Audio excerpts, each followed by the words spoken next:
All right, good. Technology.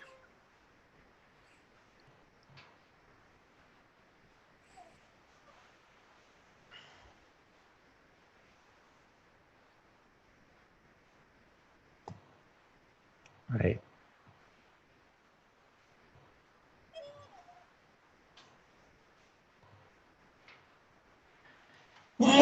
Excuse me. Okay. So I'm in there. Okay. Okay, we got that sneeze, Lyle. Nice. Oh, awesome. You Yeah. need to keep that. Put it in the beginning or the end. we got that sneeze, Lyle. It's the Yeah, so sound of COVID. I'm a little loud, so yeah. Okay. Sounds okay. This is definitely How gonna do have I to sound? edit it. Good, good. Yeah, I'm Good. a little overpowering. I sound a little dismissive. Yeah. I gotta pull myself down a little bit. But I'm probably not gonna this is just for people that are gonna watch it live. So Right. I should be yeah, that's Should just we this. should we check that the recording's working? I'm going to have faith that is. If it isn't, I can pull it down from Twitch. I can pull this live stream down from Twitch. It's just not going to All be right. as All right. yeah, it's not going to be so flexible with the editing. Okay, so let's try this again. So welcome to Idle Red Hands, and today, if you didn't notice on our the notification you got, so today the topic is OSR. So we're talking about the uncancelable OSR. And anybody not not familiar with that term, OSR is Old School Revival. So it'll be a discussion of the Old School Revival movement, where this came from and what happened.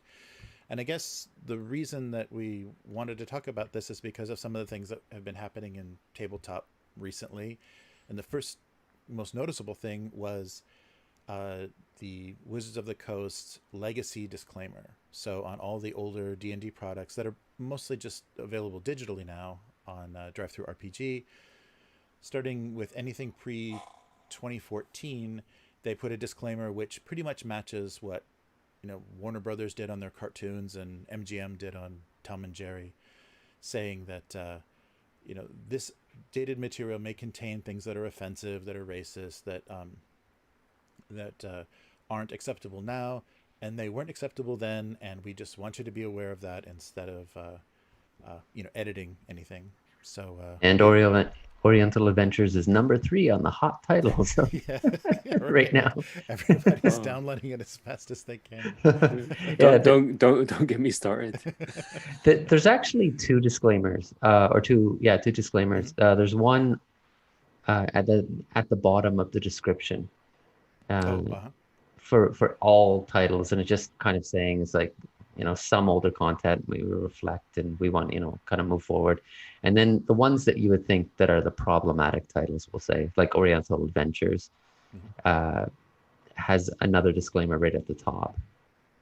Oh, right. So that's a good way of tagging the ones that might be in danger, is to see if they have the two disclaimers. Right. So there's definitely Oriental Adventures, and what's it called?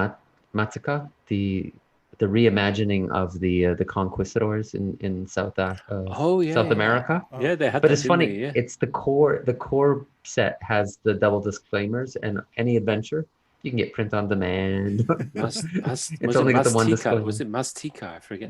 That's it. Mastika. Yeah. And another one I thought perhaps following that would be the what was the one that was sort of like the Persian adventures set? What was that now that came out with the second edition? Al-Qadim.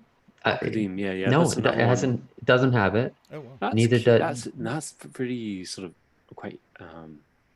Is it telling or is it curious? I'm not sure, but that's interesting. Well, I mean, you could argue it's the same. The same good faith, if you will, went into that setting as went into the Oriental Adventures book. You would hope, right? Yeah. But I guess it doesn't have something like if people know Oriental is, we'll say offensive term or outdated term. Yeah, right. Yeah, it's an outdated term, so it's easy. It's an easy target. Whereas may I, Al-Qadim, yeah. Oh, sorry. May I interject here? The first time I learned that Oriental was an offensive term was when I was living in Canada. We're on the cutting edge of identifying what's offensive. Yeah. So I know because I'm half Canadian, and I looked into it, and in the dictionary it says in North America, Oriental is sometimes considered offensive. Well, there's companies in Japan to that me, are named Oriental. To me, there's Oriental Brewing. And Occidental are merely sort of like old world expressions for the East and West, and they were neutral expressions. And I was aware. I wasn't aware of any sort of problems in these words until I moved to North America, and that may I'm talking about back in 1990. Oh no, it would probably be 2003, 4. So I don't know if that's a sign of the times back then and something that's developed, or if this is something that's been ongoing. But certainly feels something that's very culturally specific to North America. But there's something, but obviously is now evident in Europe as well. Yeah, and interesting. Blackface didn't become offensive until after Trudeau did it. So we're behind in some. If only it had become offensive before he did it. Yeah. Well, it's funny you should say that, because in addition to Oriental, and I was just using Oriental as that it's the easy target because a lot of people have determined it to be outdated. But then also I noticed that I think it's Mystical East or terms like that. I think there was a Kickstarter. There was a Kickstarter recently, and it was either called Mystical East or very prominently featured Mystical East. I think it's mystical, right, Jeremy? Is that the term that sets people off?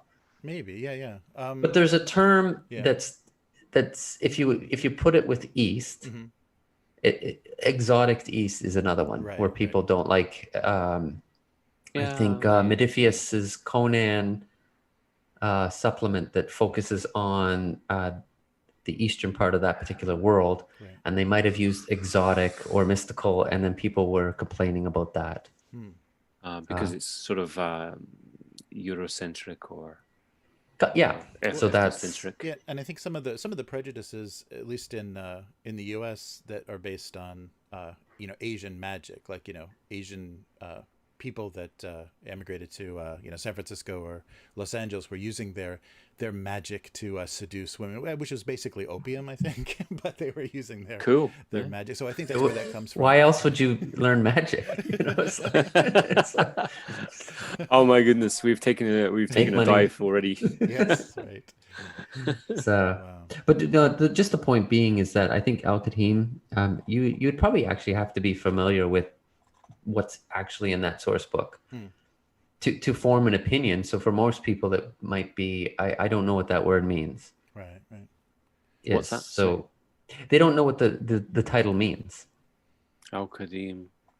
Yeah, well, I wouldn't know what it means. Means. So it's not it's not an easy target. I would imagine that from my own background, which is I know nothing about the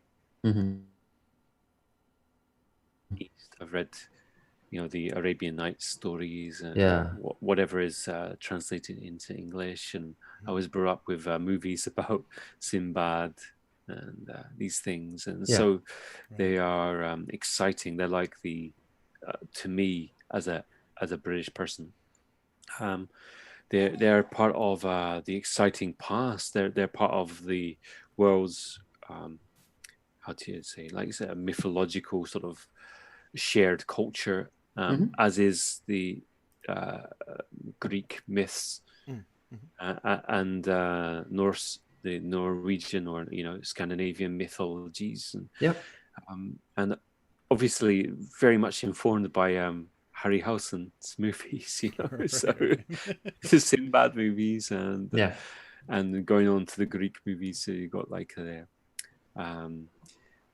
Golden Fleece and Clash of the Titans and these things. As a kid, those things bring you into another world. They seduce you into a different world.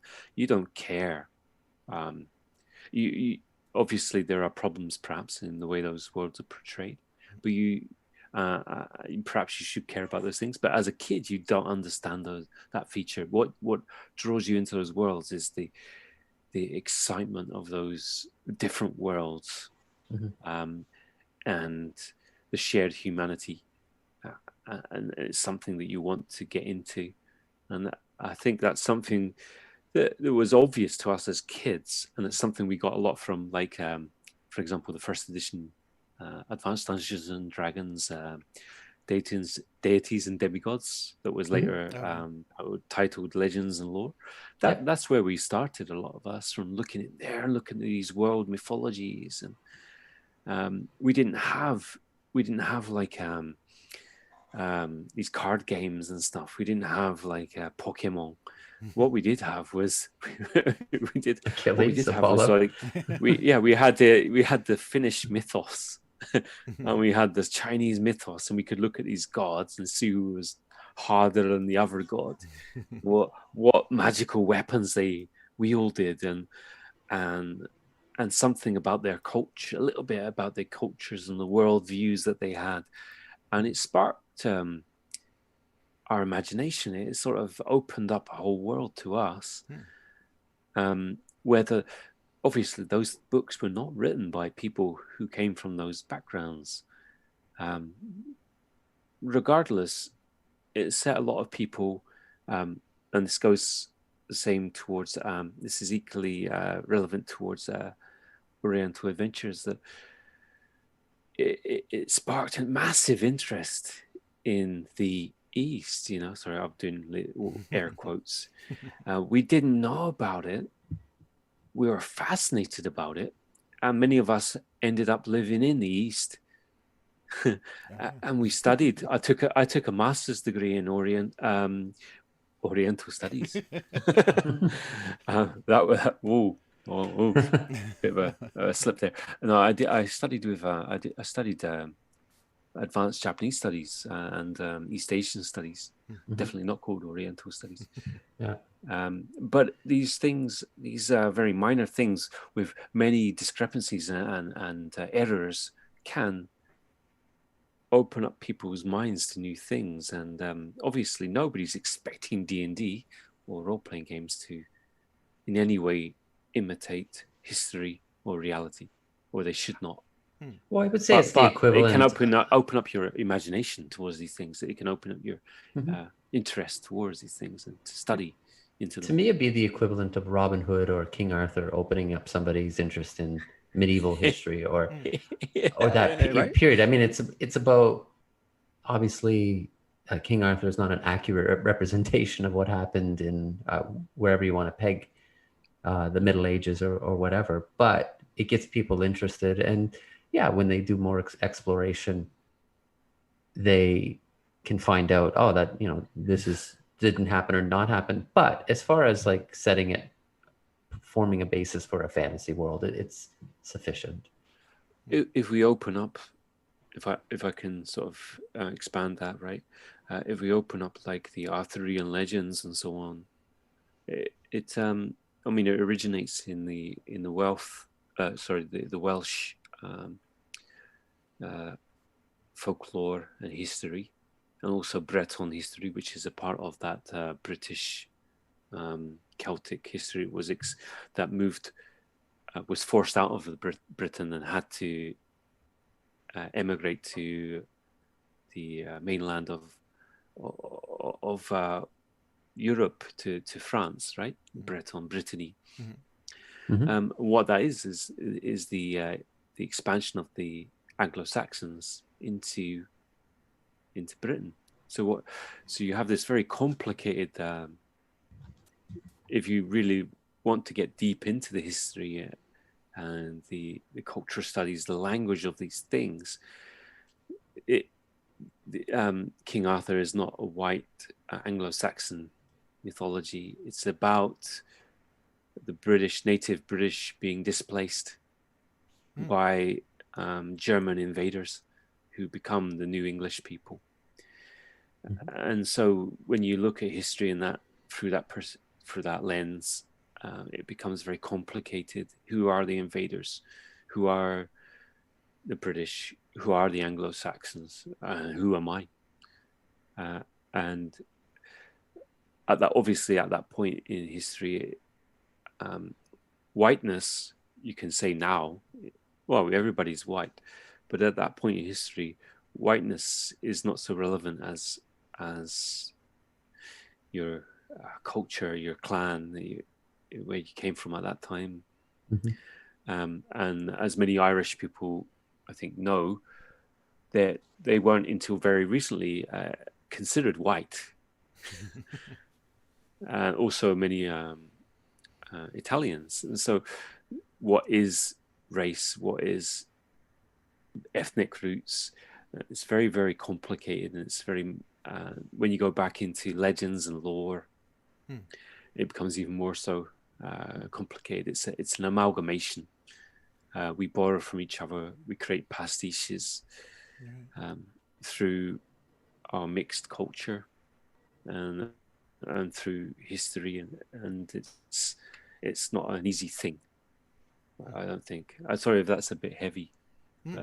Well, I mean, it leads into, I guess, the other half. I mean, one half was things like Oriental Adventures, which sparked the disclaimers. Right. But the other half would be people talking about, yeah, and I'll use orcs, but I think it was beyond orcs. So I think drow is also something. Yeah. But the orcs are racist, or this not orcs themselves are racist, but they probably are. But the concept of the evil orc is racist. Yeah. Right. And which is interesting, because if we looked at, okay, there's Eberron, and what's the one that came from Critical Role? It's Wildemont or Wildemont.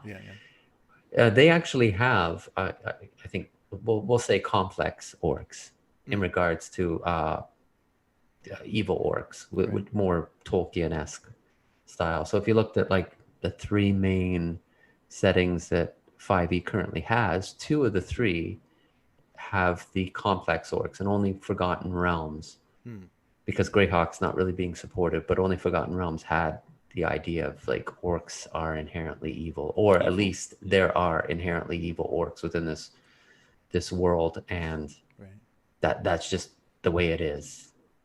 But then they came out with, was it Ravnica is the other one that the Wizard Coast runs, the world of Ravnica? Yeah, well, it wasn't sure to call that a setting or a subsetting, but yeah, that comes from and this has goblins, magic. Doesn't it, with which are can be of any, I mean, they're not inherently evil, right? As far as goblins are, they're doing like what Pathfinder does now, where you can play goblins, and it doesn't mean that they're evil or whatever, but we'll say they're complex.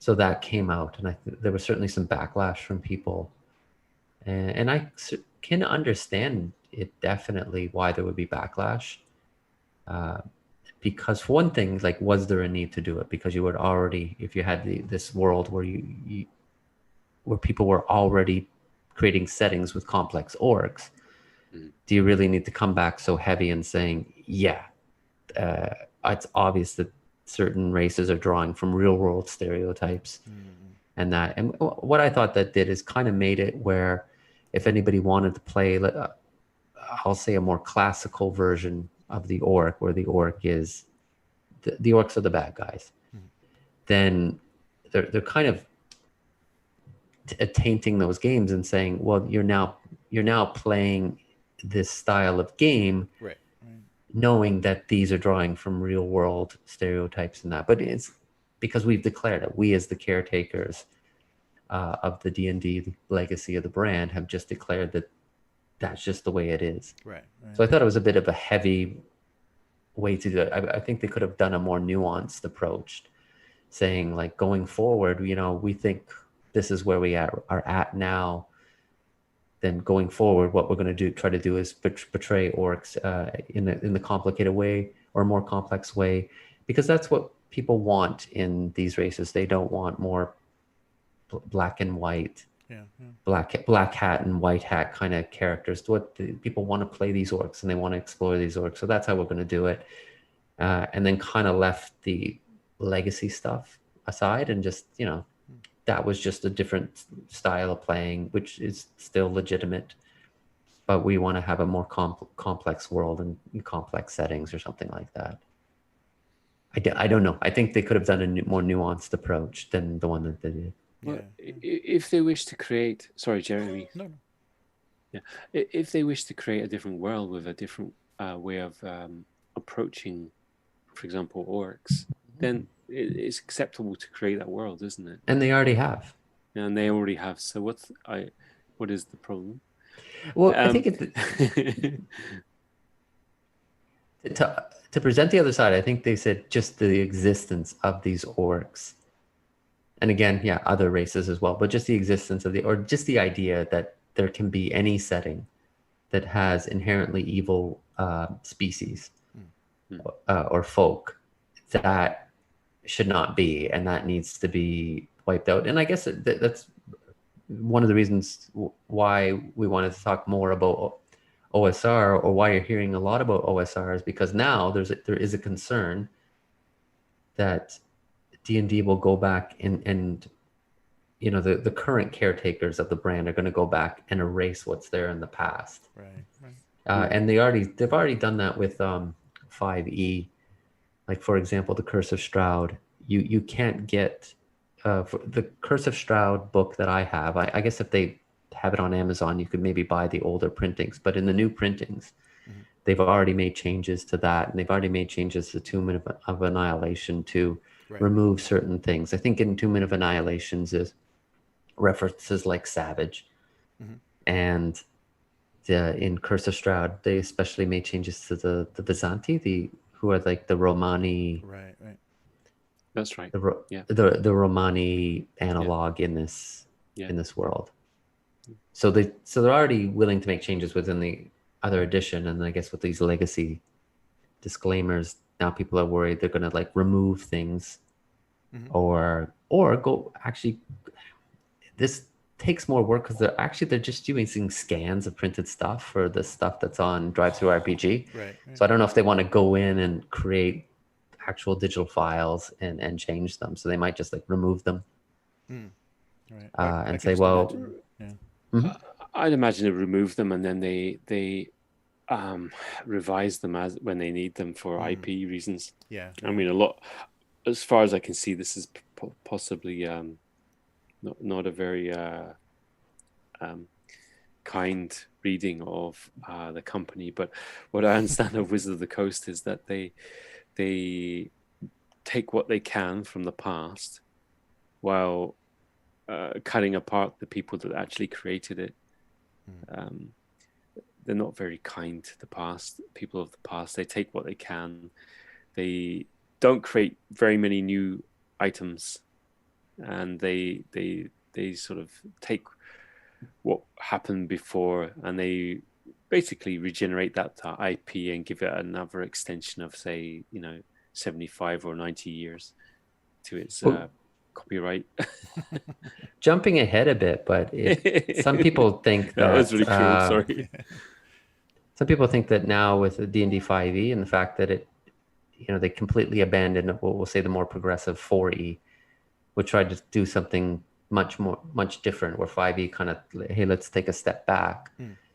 There's an idea that OSR actually kind of won. It did revive old school, because even the main D&D was like, we can't completely abandon the old school players. Yeah, haha.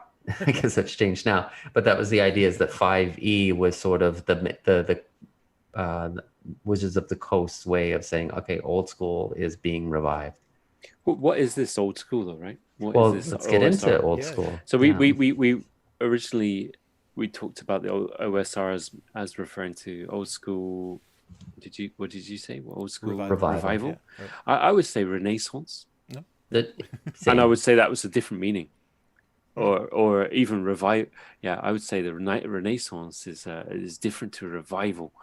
It's not something that's being brought back that existed before. It's something that's being reinvigorated and given new meaning. Nice. Yeah. But it's also already old. So I only got back into the hobby like 1 year ago and a bit. So the OSR was already old when I got back in. Right. And I gravitated towards that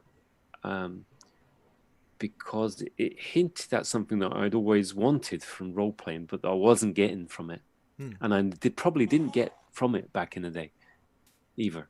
So it wasn't what I was playing back in the day. I don't think the OSR is exactly what I was doing back in the 80s. Right. It's something. Maybe it's closer to the old school 70s play. I don't know.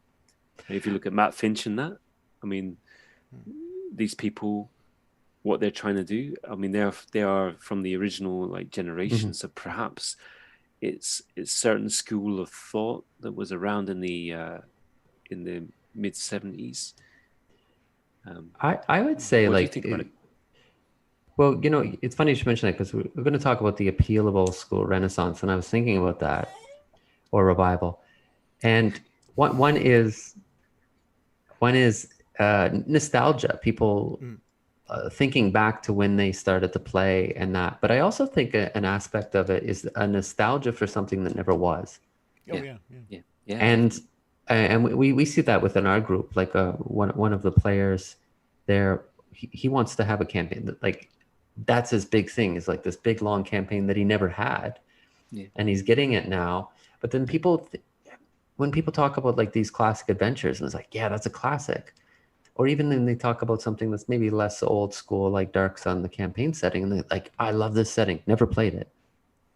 Loved it. Less of adventure, never played it. I'd love to play it. So they want to go back. And I remember when I played, and it wasn't hardcore because we were kids. And maybe somebody did get killed, and then the game would fall apart because they would run away, and everybody would laugh at them. Or throw dice at each other. Cheating was rampant, and so it's almost like, okay, I had this wonderful game, and I was too immature to really play it the way it should be played. So now you're going back, decades later, going, I want to play it the way it should have been played then. So there's kind of and then there's some people that like actually did it back then. But I think there's two kinds of nostalgia going on. So I think it's a good point.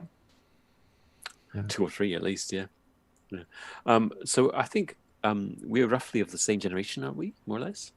So I started playing. I think we're the same age, Rob. Yeah. I started playing in 1984, 85. So it's already D&D is already 10 years old by that time. I'm 46. I got the magenta box. Oh, did you? That's cool. That's very cool. I got the Menser, which sort of segues onto another issue or problem. I got the Menser red box, which was fantastic, and it is probably, at the time, it was one of the first boxes that you could get that taught you how to role play, and it's still one of the just a great introduction to what is D&D, what is fantasy role playing, because it walks you through. A complete novice, it will walk you through the rules and through a typical dungeon and adventure and the tropes. And remember, D&D is a pastiche of weird tropes, and they don't always work out. Orcs aren't always evil, but they usually are. But it introduced you to these things, and not many starter sets can do that. Although I believe you've given high praise to Cthulhu, the recent Cthulhu starter set. It's in my opinion, the best starter set that I've ever seen. The new Call of Cthulhu one. But as we know, Menser was a problem. Is a problem. I was really upset because Menser, the red box is really important to me, and it's just a beautiful set with these beautiful characters in there. We've got the main character warrior, we got Alina the cleric and stuff, and Bargo the evil wizard. But Menser, not too many years ago, there was a issue of him and inappropriate behavior. I don't know if that's a good word to call it. Is this with Jessica Price, the? I don't know the details. See, a female designer? Very probably, very possibly, yeah. Okay. And this is a woman. Sorry. Well, it doesn't matter if it's a woman or not, right? Right. But I'm just trying to like unnecessary, find unwanted sort of advances from this old geezer, and that's a bit of a shame, you know, because it casts, for many of us, you know, that's, I think the red box is really important, or the magenta box, you know, these things are really kind of culturally significant, and into that world, into those feelings and our understandings or ideas about role playing or our hobbies comes this individual issues of morality and so on. So we, for example, is it the creation that is important, or is it the person that created it? Well, Harry Potter fans are finding that out. Yeah, right. So, I mean, we don't. If many artists are completely difficult persons, individuals with difficult ideas and concepts, and they frequently frustrate their society and their families, and to say the least. But that's not to say that what they create is insignificant. And when we seem to sort of verge towards this cult of the personality, where the creator is given more importance than probably is due them. Right? Is it the creator, or is it the creation that's of significance? Yeah. I'm not sure. It's difficult in tabletop because there's so much creation that happens on the table or with the DM that, I don't think it's that important. And it's just kind of the rules, the basic setting, that's the start. And if you don't like what kind of somebody came up with or what their inspiration was, you can just discard it. And I think it's a really common thing that happens on tabletop. So I think even more than, maybe novels or film or something is, they're kind of handing it off and letting you go with it. So you can get rid of anything that they, any of their influences that you think are not healthy or problematic. Yeah. Yeah, no, I agree. And I thought, the fact that, there was so much creation from the individuals, and that there's not an outside person controlling your character, whereas a novelist, or like in the comic book realm, like people controlling like a character like Spider-Man or Batman. And I remember thinking, I don't know if I told you this, Jeremy, before, I thought, I don't think what's happening in the comic book world is going to happen as much in the gaming world, or at least the role-playing world, because we control the characters. No one's made this particular character I've rolled up. Right. I made them. So I'm not passively watching what some other person does with Batman or Superman and then getting angry because it's different from what's in my head. Yeah. But I think I was a bit wrong there, because people just can't. I mean, and the fact that Gary Gygax or Dave Arneson do have such a following and a lot of respect, and that there's definitely a really great side to that. But I think Rob's also identifying where there's a real dark side or a negative side, where if somebody does something wrong, they can't then separate the game from that particular individual. Right. And I guess just because we're talking about OSR, we might touch on this later. Unfortunately, people can't also then separate some players within a community from maybe the majority of players. And that's why, and I think that's why we thought it was important to talk about OSR, is just like kind of where we see the origins of it, and what it is to a lot of people, and what the appeal is to it. And believe it or not, the appeal isn't because they don't want to sit at a table with women or something like that. There is actually other things that are appealing about OSR.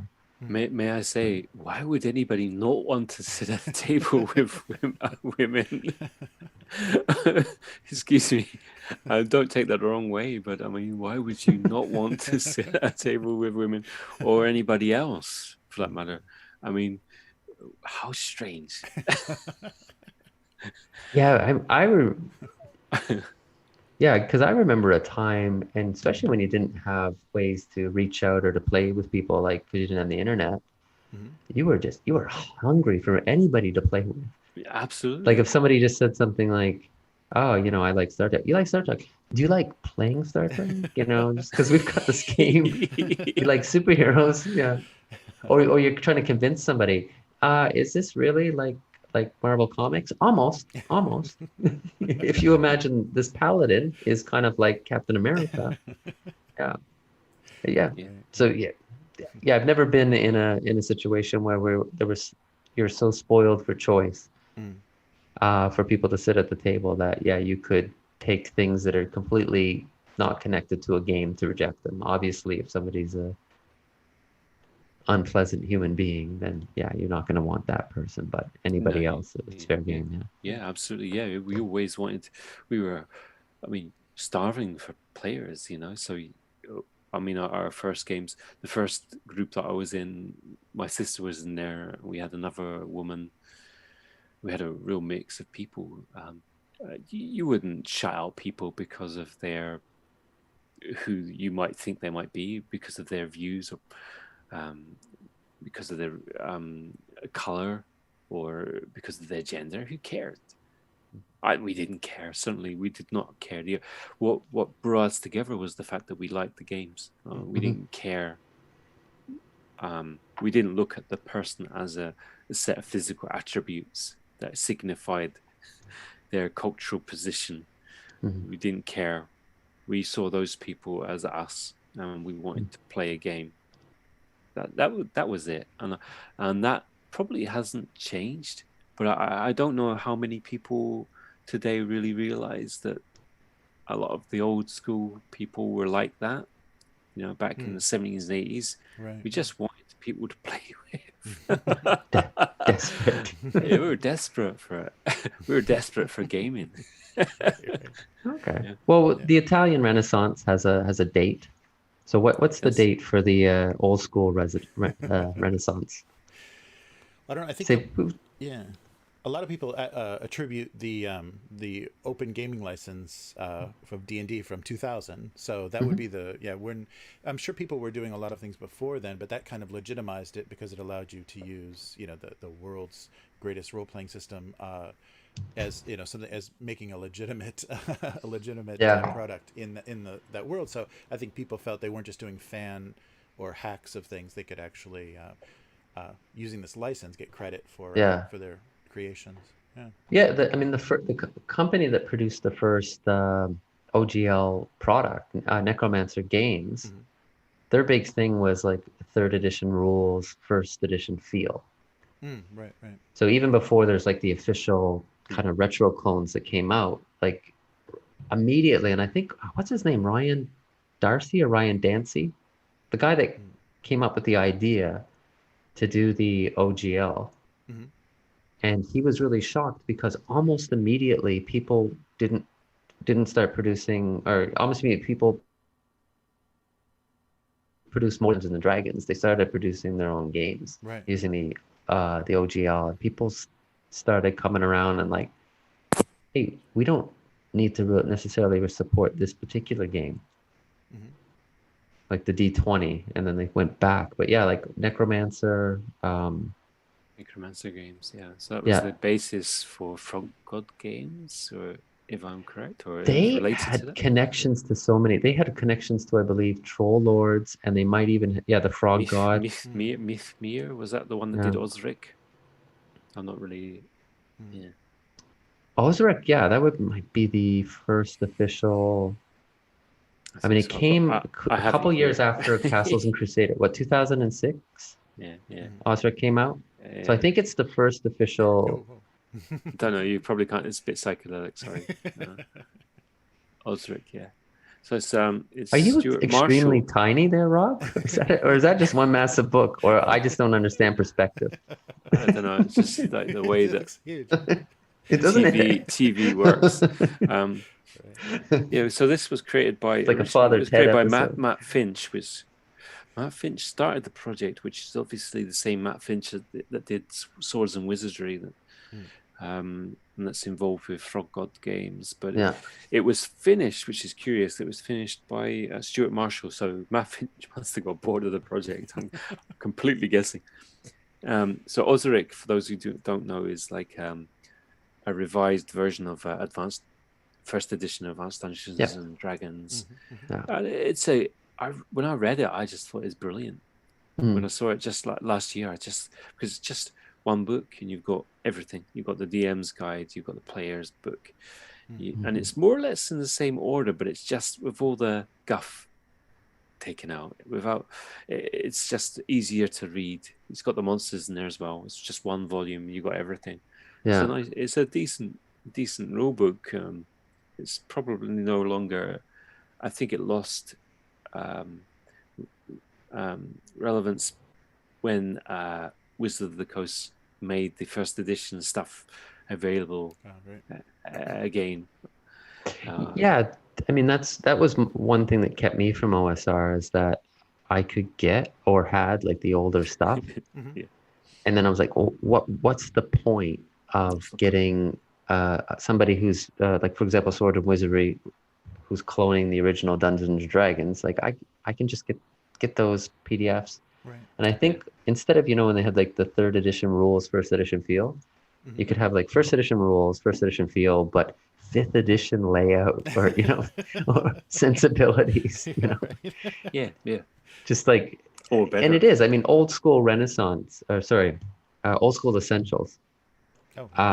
Maybe one of the ones that kind of switched me on, and Rob showed me the books, and it was like, because I had already had like the cyclopedia, right? Because I could get that print on demand. Oh, right. Bit of what was the point of getting freak out here? the same thing as a retro clone? And the reason is it's designed a bit, or laid out a bit better, so it's easier to understand. Yeah, it's availability and accessibility. Yeah, accessibility. Mm-hmm. Yeah. That's it. Nothing else. Mm. Yeah, I mean, and if possible, with the when you come to Old School Essentials, which is from Necromantic Games, what the creator there, Gavin, is doing is pretty much trying to stick exactly to the original BX Basic Expert edition of D&D from 1981. Right. Yeah, the rules are essentially exactly the same. He's tried not to diverge from that. He's tried to clarify things where he can, but yeah, I mean, they should be able. Should be able to use them back to back. But what's the point when you can buy BX or BECME or AD&D or what have you online? Well, it means you can create new adventures, and that's something that sometimes people aren't aware of. I think so. Like a lot of people that create adventures for AD&D First Edition now, ostensibly put it under the Osric title. So they create adventures for AD&D that are laid out, and they replicate that feel of the old, like 1978 to 1989 AD&D module. Yeah, but what they do is they don't have to worry about undercutting Wizard of the Coast. They can use the OGL, and they can produce it for Osric rules, for the original game, and then they create this module that should have appeared 30 years ago. And you're getting a lot of people making these modules now. I'm actually going to playtest one soon in a few weeks' time, which is kind of exciting. Yeah, I mean, you could follow Goodman Games, just kind of see almost like the history of OSR, because they started as just supporting D20 but like Necromancer Games, they were like Dungeon Crawl Classics. Right. So they're definitely harkening back in feel wise to the old school. And then when the D20 bubble burst, and then they saw what the 4E license was going to be, they were like, okay, maybe we need to, yeah, they produced some stuff, but then they started thinking about what we're going to do, and now they have what Dungeon Call Classics, I think, is it's its own game. Yeah. So what you're touching on here, though, Lyle, is that the fact that this OSR isn't a single thing, and that it isn't merely about replicating something from the past. And we've already talked about that it's not even about playing the games in the same fashion that we would have in the past. We're actually trying to play it in a different way. But when you come to something like Dungeon Crawl Classics, this is a completely different game. Although they call it like, it's sort of like playing as you would have in 1975. I think isn't that one of the titles they use, the buzz line they use, rocking it like 1975 or something like that. But it's nothing like D&D 1975 rules. It's something different. They've tapped into the rules and into the Appendix N genre, and they've made their own mishmash that more in their minds more like faithfully replicates that world, that feel that Gary Gygax and Arneson were going after. So it's a different thing. It's not actually anymore. Hang on, that's unfair. I mean, it's still a D20 system, and it still borrows a great deal from at least the basic set of D&D, basic expert. But they're going somewhere very different. They're starting to go somewhere very different. And I think that's something you see from a lot of the so-called OSR, but even like Barbarians of Lemuria, which you kindly helped me obtain recently, Lyle. Yeah. This is considered this is considered OSR, but it's nothing like D&D. The rules are, and it's a narrative-based game, so it's, if anything, it's not simulationist, it's not gamist. We're moving towards a narrativist game. It's more like an independent game. It's something different. It's playing around with the same genre of the OSR, but it's doing it in a different way. Right. So there's a lot of let's move on from the history here. then, and then get into, okay, what exactly is OSR? Right. And we could get into like the in that, and when I was talking about the things that appeal, the nostalgia for never was, and number 3 was people have a desire for like a simpler rule set. Right. And then they, right or wrong, they look back to the older games, and when those games are represented in these retro clones, there you can actually see the simplicity of the rules. Yeah. And by simpler rule set, I mean, another way to put it is, and the debates come up, and it's like it's the rules versus the rulings. And we've seen the design was like, hey, and I'm not saying there's anything wrong with this design approach, but it should be in the rules. So the answer to your question should be in the rules. And people don't like it when it comes down to one particular individual making a decision on that. But I think that's one of the things that maybe we could put into the OSR definition, is that they tend to have a simpler rule set than a lot of modern games. Right. But what would you say would define it? Now, does it have to come from a Dungeons and Dragons game? Is that what OSR is? You can trace its origins to it, and if it doesn't, then is there something else that we should be calling it? Jeremy, what do you think OSR is? Yeah, I wonder. I really do think that you want to kind of trace the lineage back to like the 1974 original D&D rules, like Swords and Wizardry. Kind of saying the original rule set. They, even though they've simplified things, they keep referencing that. So either like 74 or 81. I think if you can trace the rule set back, I think that or that that is considered old school, but because we've had so many kind of innovations with game mechanics and Hmm. things that are a little bit more elegant or work a little bit better on the tabletop that are more recent innovations, it's getting Hmm. harder to say. Yeah, I don't think there is a good other term, because retro clones have become kind of a blanket term for a lot of different styles of games, and even games that nobody was even kind of playing at the time. Like if you think about something like Dungeon World, Dungeon World has it wants to be a fantasy dungeon crawling game, but it's powered by the apocalypse, so that makes it Hmm. a very different and very contemporary, more modern games. But no, I think that having a kind of a more direct relationship in the rule set with the older rules is what makes it old school. Is why you Hmm. would call it old school. But do you think, as far as, so we're talking about the rules, but what about, do you need to have polyhedral dice to be playing, an old school game, or is a D6 game just as legitimate? Because there were already like immediately D6 only games in the from the 70s and 80s. Hmm. But is that part of it? I mean, is that part of the? I don't know. It's part of the kind of the look, the tabletop look. Mm. Is the scattered Yeah. many-sided I think it's a dice. good Yeah. I think it's a good question, and I think again it gets back into, because you're right. Even from some of the earliest games didn't have like a variety of dice. They used D6 because it Right. was Yeah, available. Yeah. yeah, tunnels, So I tunnels think it and gets trolls, back right? to, Yeah. is it, yeah, exactly. And Anderson, even Anderson's Blackmore would have used, um, which was the genesis of D&D, would have used D6s. Right. Right. Hmm. So yeah, is it? So yeah, to me, then that gets back to D&D or not D&D, because even retro clones, by the strict definition, I mean, there's retro clones of, as I found out, of a Top Secret or James Bond.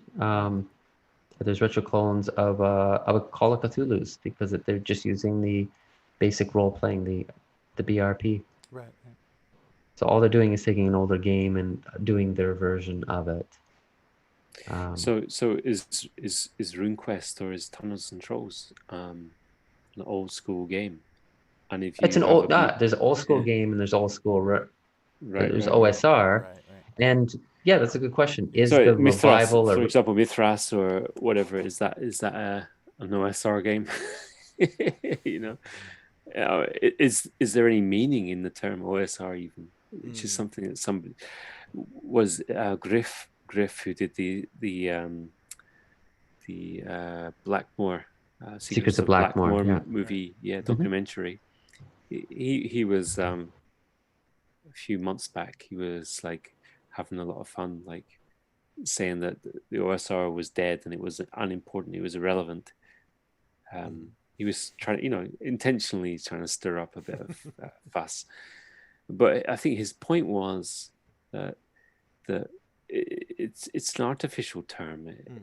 I mean, it's only as useful as it is useful. sorry, that's not a very good definition. But the name is irrelevant, and what's important is what you do with it, and what doors it opens in your mind. So what, right? So if you call it traditional gaming, that might which is something Griff was bandying around, but that might put a lot of people off. Old school gaming, well, is old school a good thing?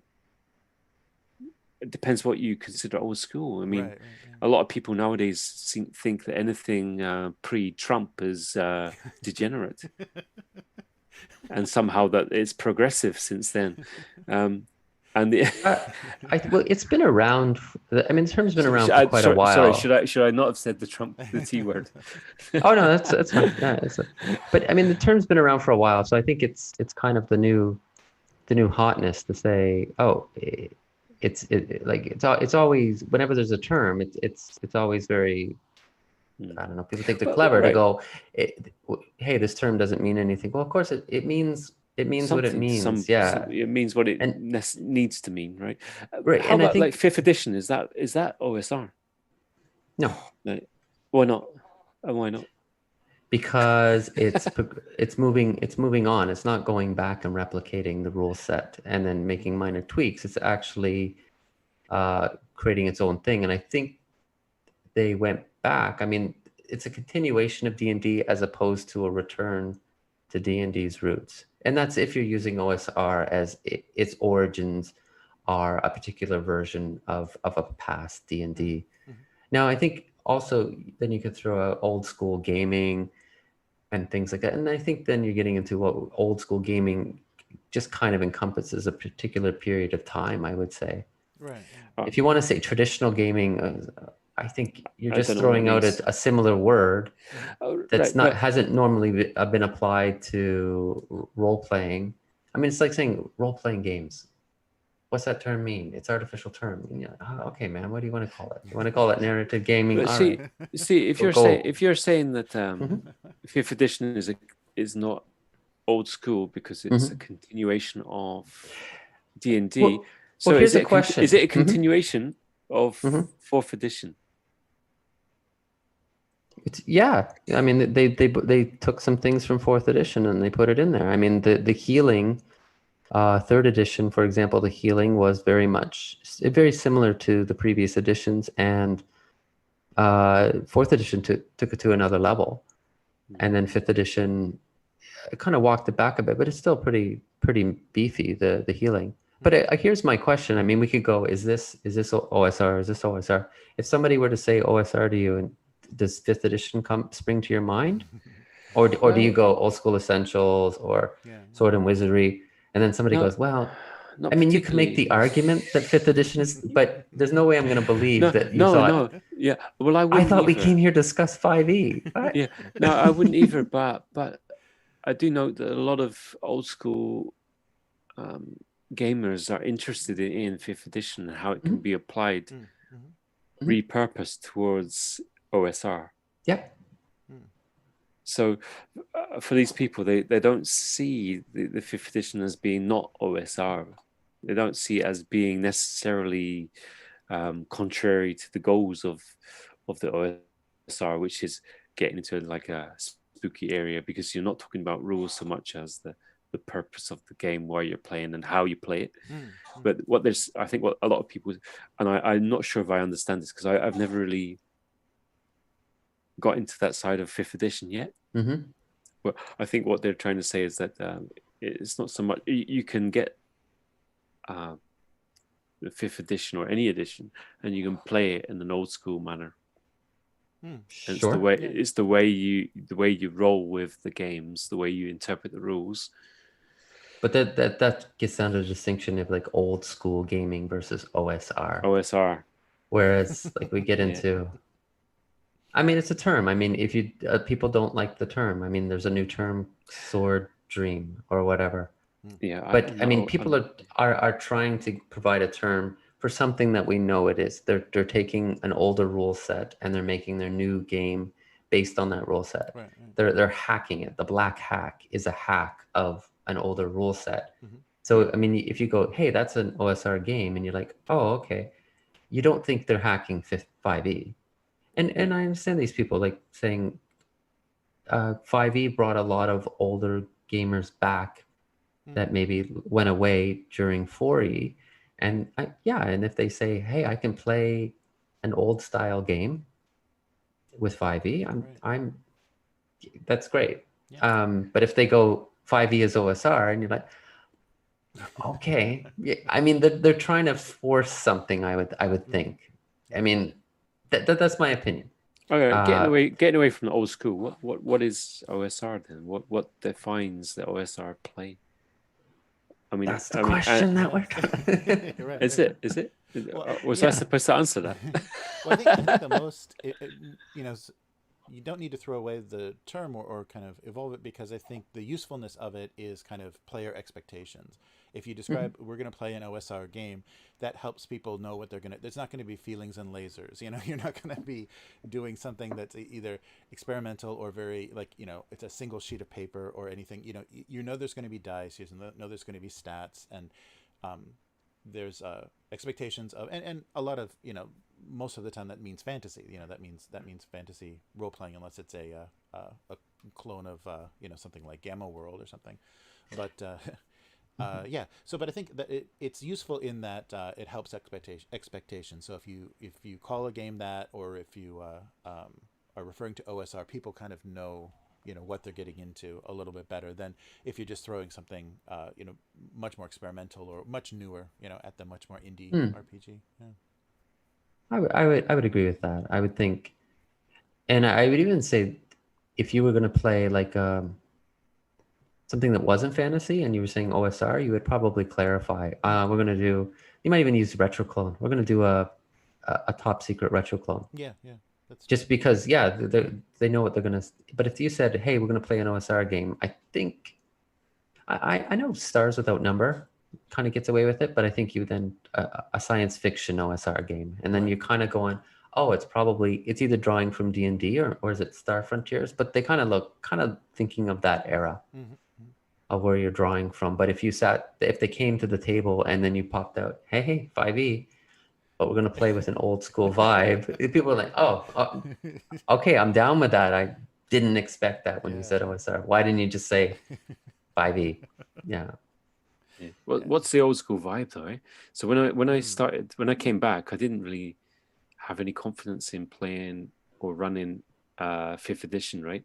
Mm-hmm. So that's when I put forward the idea of I'll run 1st edition AD&D campaigning set in Greyhawk, because I thought, that'd be like a way of me sort of reacquainting myself with things, and I didn't expect to get so many players for them to come back. So we actually, obviously, as you know, we switched from 1st edition to Swords and Wizardry, which is largely because less books and because for those who actually want to read the rules, they're very, very simple and laid out very straightforward in a straightforward manner.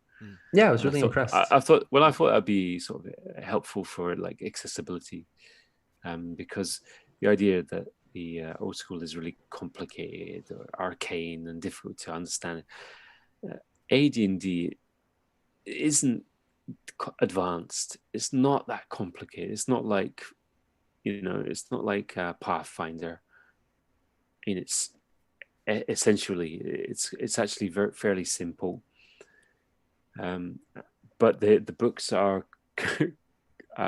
laid out in a way that's different from modern books, and for those who are familiar with them, that's what you knew, right? You just sort of breathed it in. But I think it's a little bit of a barrier.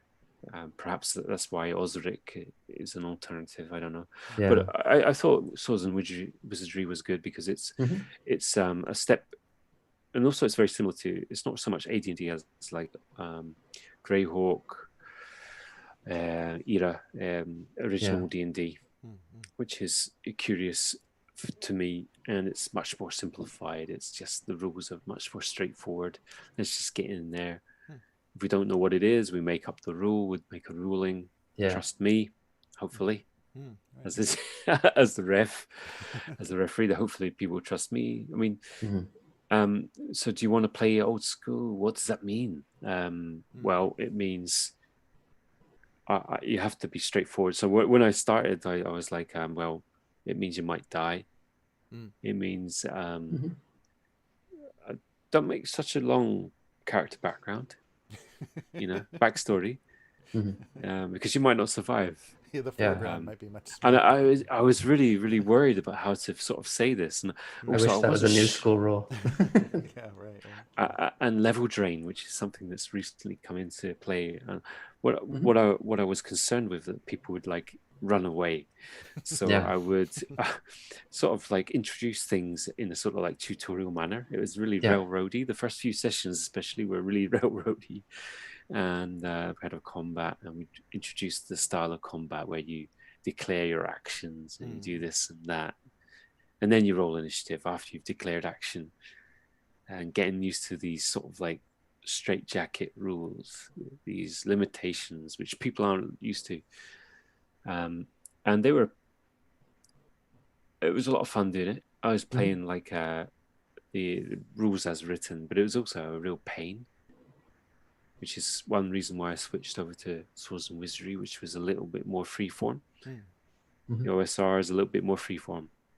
So I think there's a spirit in the OSR that's very freeform. It's very egalitarian, and I don't think that comes across very well.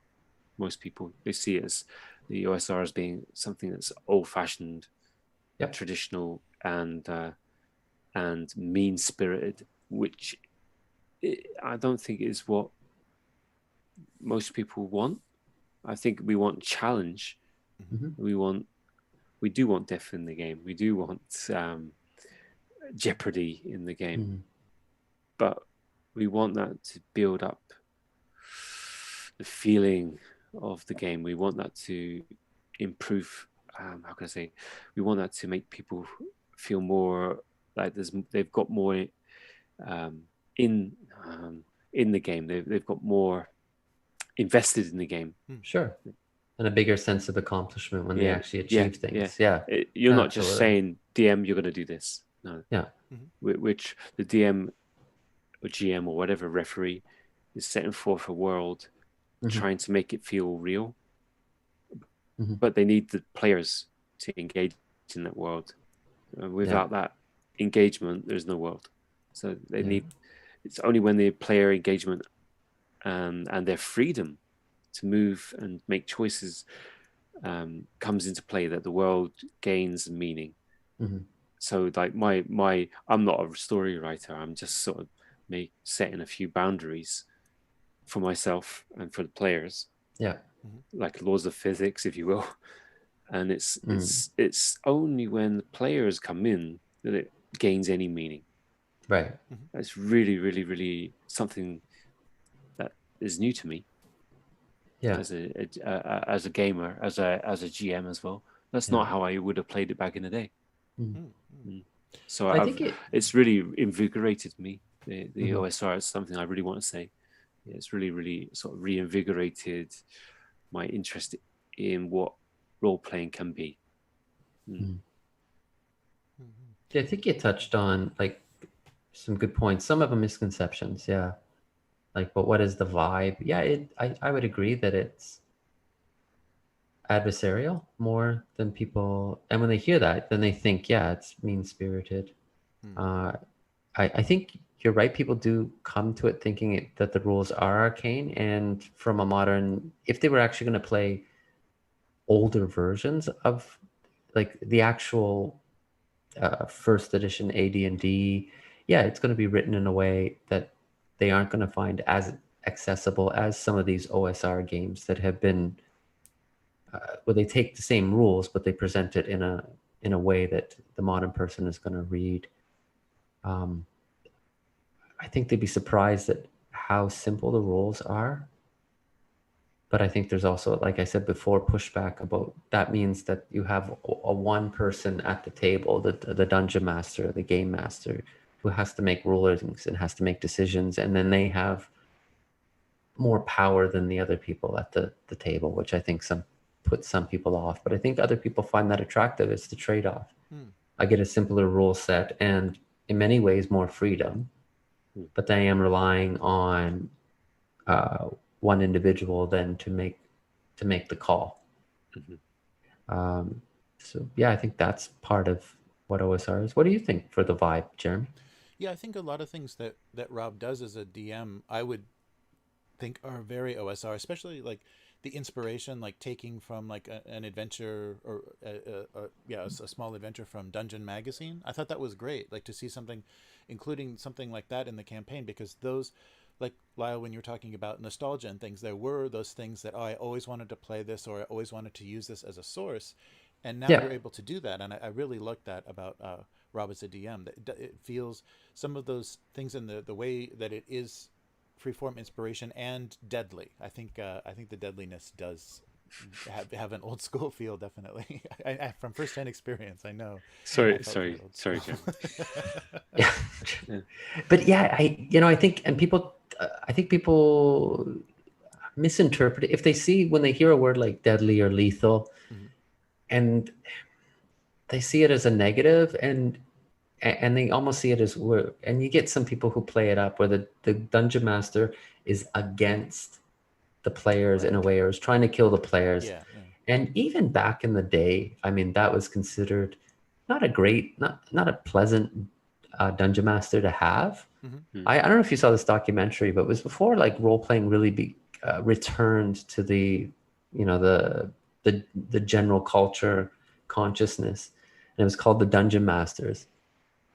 And there are people playing D&D, and I think they're playing like first edition D&D or second edition D&D, like, and this is how old it was. One of the people wore the drow blackface. So. Oh no! Yeah. And it wasn't like, oh, this is really taboo. It was like, oh, that's just weird. Not like, oh, that's offensive. But there was a dungeon master who was very adversarial and like, oh, I want to kill my players. And even the players there were like, yeah, we quit. We don't want to play with you. Well, that's the thing, isn't it? Yeah. If you're a difficult DM, yeah, people won't play with you, and that's something that people don't realize. That like you hear like Griff of Secrets of Blackmoor often says, you know, I love killing players. I think he plays that up, but yeah, he plays it up, right? Yeah, people sometimes take a real offense to that. But I think what they don't really understand is that he plays with a bunch of individuals that he's been playing with for many years, and they're still there. Right. And that's really, like I said, I don't need to say more than that. That if you have a group, you have to build a certain trust with individuals, that you're not out to kill their character, that you're trying to enjoy a game, that you're trying to set a certain level of entertainment and challenge and all sorts of things, and sort of mix it in there. And for something I really enjoy though is that I want the players to come in, jump in, and get involved. You know, to make the decisions, to create, to move their fates to a certain direction. You know, I want free will in my world. It's not fate. It's not like a second edition module where you're forcing people down a route through your plots and your story from A to B to C to D to, you know, which is what it was very exciting when those modules came out in the, you know, late 80s, early 90s. But they were, you know, and they seemed like role playing, but there wasn't a lot of freedom in there. You were forcing people into to going from A to B to C to D. You know, it was very railroady. Whereas what I see now is a strong movement towards, and in the so-called OSR and probably other parts of the role-playing community, maybe independent games, I'm not sure, but it is a move towards player agency and sort of rolling with what the players want. So not giving them a free ticket to survive stuff. No, I'm not interested in that. But to allow them to sort of state what they want to do. You know, do they want to go to the Temple of Elemental Evil in our case, or is that a dead story? Is that a dead end? Is there something else somewhere else? Something else they want to do, or somewhere else in the world that they want to go? Right. It's up to them to create their story and their background through their actions, and to give them alternatives. Like you don't say, okay, I rolled an ancient dragon and it's just come out of the wilderness and it's breathing fire on you. You want to have that's possible, but you want to give them opportunities to escape, or to work with that encounter, to escape that encounter, to talk to the dragon, to somehow to put a twist on that. You don't want to just have everything about combat. When it comes just down to combat, right, like our monsters, right? If you've just got like a white in a cave, it's just a white in a cave.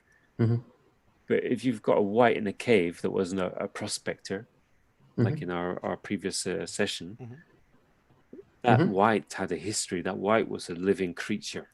Oh, yeah. Wow. It It is irredeemably was. evil, was right? It's Irredeemably now evil. unliving, but yeah. And your orc from OD&D actually wasn't necessarily evil. Actually, it could be neutral or chaotic.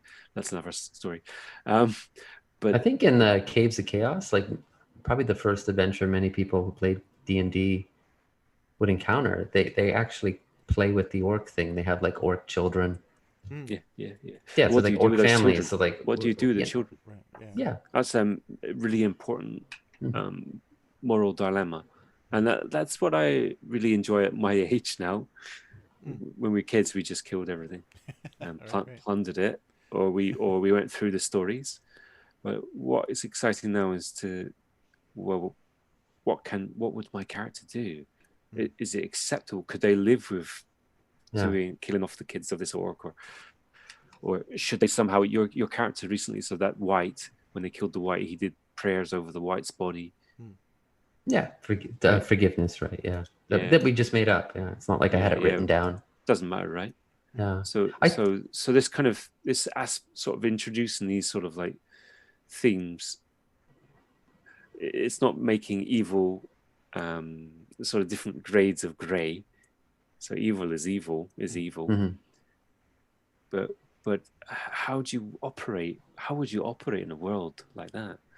I think that's really exciting. You can get a simple campaign world like AD&D or basic D&D with a very straightjacket approach to morality. Yeah. However, it can still be really complex within those dimensions of chaos, law, and neutrality, or evil and good, or whatever. How does your lawful character operate? What do you do? I mean, are you allowed to kill somebody? Are you supposed to take them to the authorities? Should you let them go? What do you do? And what should you do? That choice, I think, is essential to role playing. Well, I mean, that's one of the first questions. Like it's right there from the dawn of role playing. What do you do? Yeah. And I think you mentioned something that I think gets into another misconception about OSR is well, people think it's all combat. And I think one of the reasons is because a lot of the rules are devoted to combat. And they think that because the rules are there and there aren't a lot of rules for social stuff that you can actually act out, then that means that the game puts no emphasis on it, or it's not important, or it never happens at the table. So people seem to think, and then they'll say, well, I want to play a game that has rules for social combat or social interactions or conflict, probably be a better way to put it. And things like that. And they think, did I just blow your mind? And you're like, well, no, because if I want a simpler rule set, I don't want more rules upon more rules, even because I'm already getting the social interaction. So people just think it is just straight combat. And maybe they look at the alignment system and think that they see it as a straitjacket and not as a way to explore dilemmas and stuff like that. Yeah, I would say, like, when you look at George Lucas is at his best as a director when you put a straitjacket on him and restrictions. And almost everybody, every time you hear you hear how hellish these movies were to make, or how like a novel was, because they had a really heavy-handed editor, they needed those restrictions to really produce something. Yeah. So yeah, that's a little off, but yeah. No. You should always add George Lucas to any discussion of the 1970s or 80s. George Lucas is old school. Yeah. Yeah. I think the fact that you don't need a lot of rules, and it's a reaction. I mean, my age, we shifted from basic and advanced D&D, and we shifted to the second edition. And the second edition was wonderful. We really enjoyed it. I mean, we just dove in there. It was so very well laid out. The modules were well laid out. Although, remember I mentioned that there was a lot of like railroading in there, it's a lot of however, do you need skill rolls for this and this and this? Do you need that much rules for everything? And the more books you added to the system, to the core rules, even in first edition, you add all these books to the core rules. Do you need that complexity? Why are the rules focused on combat? Well, combat is not something you work out. You can't just like start like punching the DM and say, well, I beat the orc. You need to roll the dice to work out something, because that very clearly the combat or spell effects of a character or whatever they might be, the clerical abilities of a character, is something that escapes the ability to narrate clearly, right? There's a certain degree of we want to show there's ability. These characters have abilities beyond, but limited by their experiences in this imaginative world. But the characters. Very recently, I really enjoyed reading a book about I can't remember the name. It's about weirdness, introducing weirdness, like X-Files stuff into modern role playing, like fantasy role playing. The weirdness factor. Sorry, I can't remember that. What he was saying is people forget. He isn't an OSR person per se, but he's saying people forget that we talk about PCs, player characters. We talk about characters and players and player characters. Now, the player character concept is really interesting because it combines the player and the character into one concept. So something from third edition onwards, no, my character is separate from me. My character would do this. It's not me being evil. My character is doing it to you. So there's this sort of split between, sort of false split between what you've created intentionally, the character persona that you create intentionally to work to screw everybody over in this fancy world, and yourself. And you're saying, no, he's separate from me or she's separate from me. Well, is that really the case? No, you've chosen that character. You may have rolled the stats, but in later editions you probably haven't even rolled the stats. You've point assigned stuff, but that character is not separate from you, and your choices are absolutely fundamental to it. And okay, but you've chosen skills, and you're saying, well, I don't know what skills I'm going to roll them. That's not something you get in the old school. Sorry, I'm sort of tripping around different rule systems here, but in the old school, the character is the player and the player is the character, and there's an overlap, and it's allowed to a certain extent. We understand there's a meta is going to jump in there, and we trust each other to sort of, as you know, with one of our players who plays the thief, he decides how his character, he sometimes rolls against his wisdom. He doesn't have to roll against his wisdom to decide how he's going to act, but that's how he wants to do it, to sort of put a bit of distance between him and the character. That's not a rule, that's his decision, right? And when we're playing old school, we don't need to say, well, I have to roll this stat or that stat, although you can if you want. You don't have to roll against an ability unless you're a thief necessarily, but there's, the I've sort of jumped away from the focus is on adversarial rules such as combat and spells.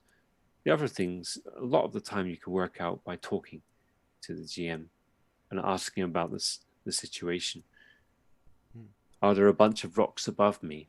Is there a rope on the floor? Does it look like a tripwire? I don't need to roll find trap if I ask these questions.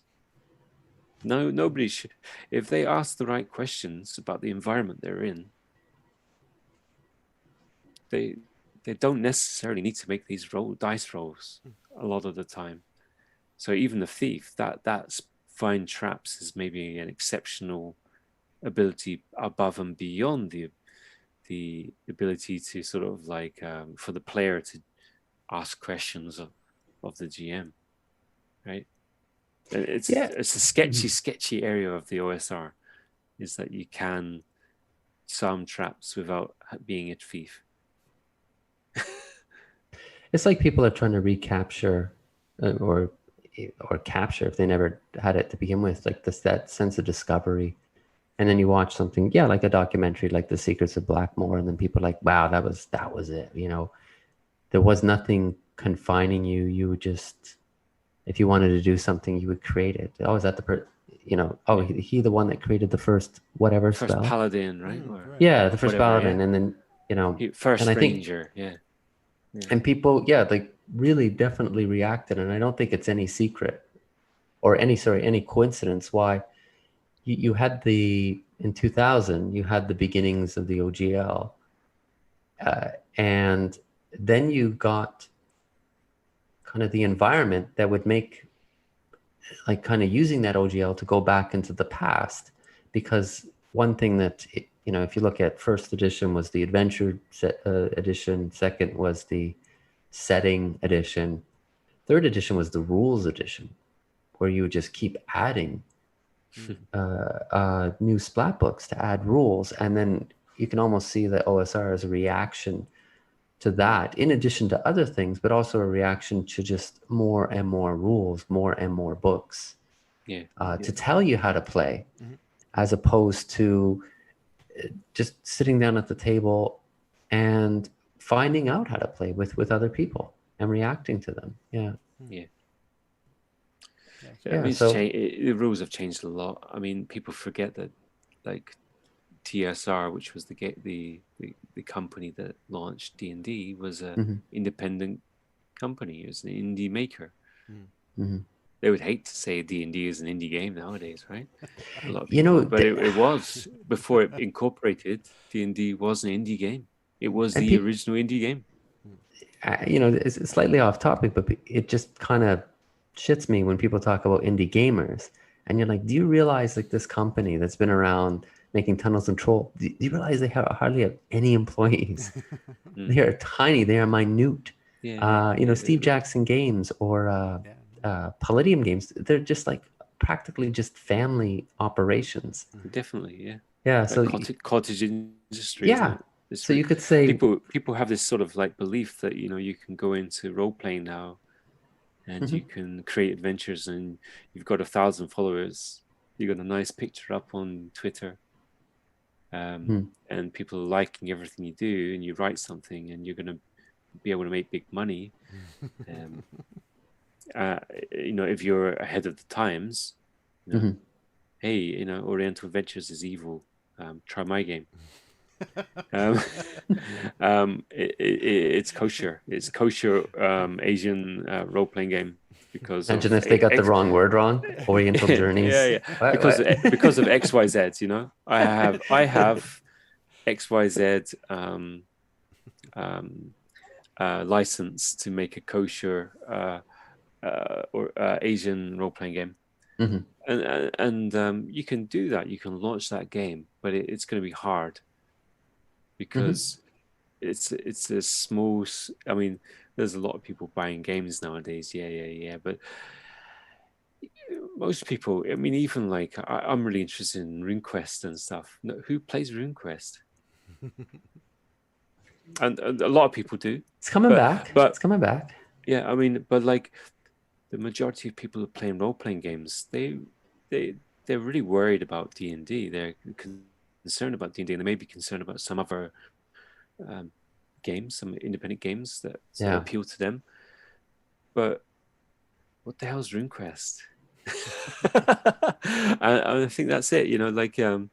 It's really hard to be accepted, and when you are accepted, you're already mainstream. You're already part of the corporation anyway. I think D&D is just the battleground. Yeah. and people think like because they see it's like where D&D goes, the role-playing industry goes, the health of D&D, but also the changes that it makes, and it's going to be like a ripple effect or a domino effect. So if you make a change in D&D, yeah, eventually those evil races or evil creatures in RuneQuest, they're going to go too, because we got D&D to make the change. So there's that, certainly. But I think there is something about D&D within the role-playing community, and I think it's why one of the reasons why OSR came about, and this might be my fourth reason for the appeal of OSR. It's like the fear of the loss. So TSR like went out of business, and then people like, we could lose D&D. And this is kind of gets into the Coke Classic and the New Coke. When New Coke came out, it reminded people of what they could lose in Coke. Yeah. And then so Old Coke came back, and so OGL, and of course all these rules plus the fear of losing D&D, where people like, I want to keep that game, maybe the game from my past, but there was a fear of losing D&D when all of this came about. And then with these legacy stuff, and I think this is going to help OSR, is there's a new fear of losing old legacy D&D. And I think that's just going to help OSR grow even more, because, and it's getting into what you're talking about, Rob, about the corporate D&D. And it's like, it's almost like they're getting it, Wizards of the Coast are getting it from both sides. They're getting it from the people that want to change D&D and the people that are like, well, you're dead to me. So now I'll go to these OSR games and support them, because they're going to actually preserve the D&D that I know. So so there's that. Yeah, okay, I can sort of equate with that. When I saw 5th edition, I was really excited about it, actually, though. Oh yeah, me too. Yeah, I was have really excited about it. I've got a lot of books, I know, but I wasn't. And this is not. I don't intend to sort of mean to knock anybody, but the games I was playing in 5th edition didn't feel like D&D. It just, I was leveling up every adventure, or every other adventure. I'm like, you what? I don't like. I'd be conscious. I'd be able to heal myself, or I'd come conscious again and jump back into the battle without any delay.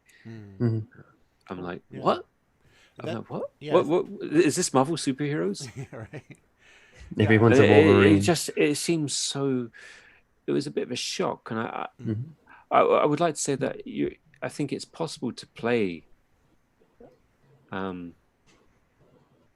this sort of an older style or a more traditional style D&D with 5th edition. I'm sure it is, because I'm hearing people saying that, but I've yet to be invited into such a game. Maybe I need to make that game. Right. Yeah.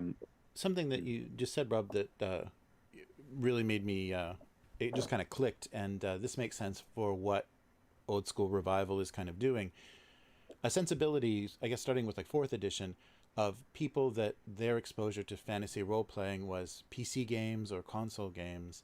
They have different expectations. So every session they want to level up, because their character leveled up after, swinging a sword down a hallway in a PC game for a while. And that's the incentive. That was the Skinner box of video games that kept feeding them. And so when they think about fantasy combat, they kind of equate those things. And I think D&D tried to incorporate World of Warcraft players and people that saw that was their first experience of fantasy. And I think Old School Roleplay tries to divest itself of that newer kind of gamify the video game kind of that expectation, that newer expectation that I think they were, when they were trying to find a new generation and find new players, how they were conditioned by video games changed what they wanted out of a role play session. And OSR, I think, gets away from that as much as possible. I felt shortchanged. Yeah. Basically, I felt shortchanged that I did not level up, and that I did not die. Yeah. I felt shortchanged. I felt like I was being like mollycoddled. Is that a proper word still? Mollycoddled.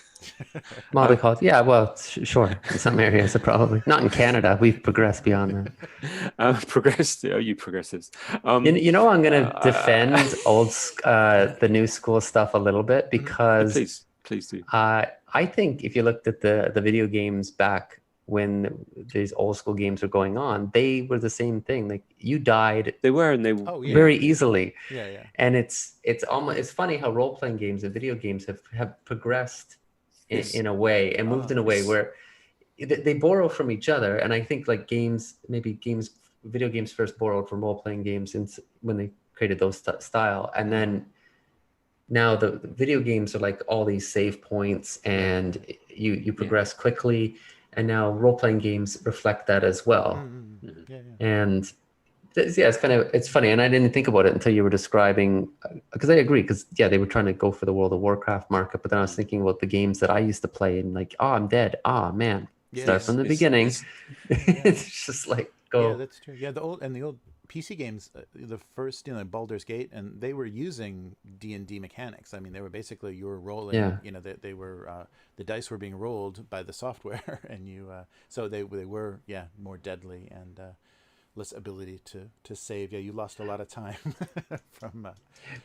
Just a question. I know we were talking about demographics prior to this thing, but I mean, it seems like Wizards of the Coast is going for a younger demographic, and they released like a pie graph, and it said, it's amazing like how many young people, like really young people, are playing the game. And that might be right, or it might be wherever you post this poll that I didn't see until you released this pie graph. And I was really surprised at the shock of over 40, like what a small percentage of players they now make up. And you're like, oh, that's great for the health of the game. But if Wizards of the Coast is looking at that, like they're trying to appeal to younger people. Can OSR appeal to younger people? Is it? I mean, we have a mix. We have people from the 20s to the 40s, I think, in our gaming group. So we do have younger players playing Swords and Wizardry. But in general, do you think OSR can appeal to younger people? Could it be with settings, or like changing the settings, or whatever, or better PR? Malleable, isn't it? I mean, it's so simple. If you've got a simple game system, then you can tweak it as much as you want. You can make it as superhero-like as you want. You can change the rules. You can add classes. You just port stuff in. You do what you want. The more complex the system, the more moving parts there are in the system, the more difficult it is to revise things, to hack them, but if you have a simple system like OSR, and let's not forget, a lot of these systems are free, then there's nothing stopping younger people who may not have a lot of money come into the hobby and just sort of like get the rules and just play it as they see fit. And that's what we did with D&D back in the day. We just played it. We didn't necessarily understand it. We played it, and that's what you want. Even with 5th edition, right? You've got a free basic rule system. It's brilliant. I think it's better than the actual main rules. I love the art. And I mean, it's limited. There's a limited sort of progressions and stuff, but you can get up to level 20. But the number of sort of options is a little bit more limited. But what you can do, if you have that or something like that, and you've got a couple of mates, wherever you are, whatever your gender is, say you're 12, 13, 14, you don't need much money. You roll some dice, if you can get the dice, and sort of make it up as you go along. You inject your own rules into it, and that's what that's very OSR, right? DIY. Are they getting that? We haven't mentioned this. The DIY element is this punk element that it shouldn't be owned by. It shouldn't be dictated. The direction of the OSR should not be dictated by a company or a group of people or an ideology. That it is something that it's just a bunch of rules, and your table decides how you're going to play that and what rules you're going to use. And you build a relationship with your friends, your players, and the GM. And if the GM doesn't want to do it, somebody else takes the GM's role, right? You shift around, but you create a living, real relationship with people. That's really important in role-playing games. Yeah, you know, for especially brilliant for young people. I mean, we would experience this, right? Is the DIY like a ethos? Is it being like, I don't know, shouted down almost with when people are like, they'll say, hey, how do I make John Wick in D&D? And then, I mean, Twitter is not the real world, but for example, on Twitter, they'll say that. And then people will go, why don't you play, you know, something specific to that genre? You know, there's all these indie games out there and they're free. And, you know, there seems to be like people are really discouraging others from hacking things themselves or exploring the rules themselves to create their own thing. And I think, I mean, that's what OSR is. There definitely is a DIY ethos. Is people, even if they're borrowing heavily from Dungeons and Dragons, then they're also making Stars Without Number using something like a rule set like that. Right. And yeah. If you look back into the 70s, even in like 75, people are already getting angry about Gary Gygax trying to regiment the rules of role playing and D&D. So you get people who are shifting away. The misses. People are shifting away and they're starting to create their own rules, and these rules end up becoming different systems. They like RuneQuest or whatever, or Tunnels and Trolls, they become completely different systems. Middle-earth role playing. Palladium is a hack of D&D. Rolemaster was just like a bunch of critical tables for D&D, and then it split off and became its own system. Yeah. Where am I going with this? The point is that somebody said, D&D is too important to leave to Gary Gygax, and this is like 1975, right? So obviously, by extension, those people back then. Or they weren't happy with what TSR was doing to D&D, and they're not happy with what Wizard of the Coast is doing to D&D. And there's good things that these companies can bring to gaming, obviously, you know, because they have access to money, resources that nobody else can get. Yeah. But also there's something that your table and individuals and unpaid for labor can create, like your love. You don't have to be salaried to get a salary to create something, which is why I got back into the hobby.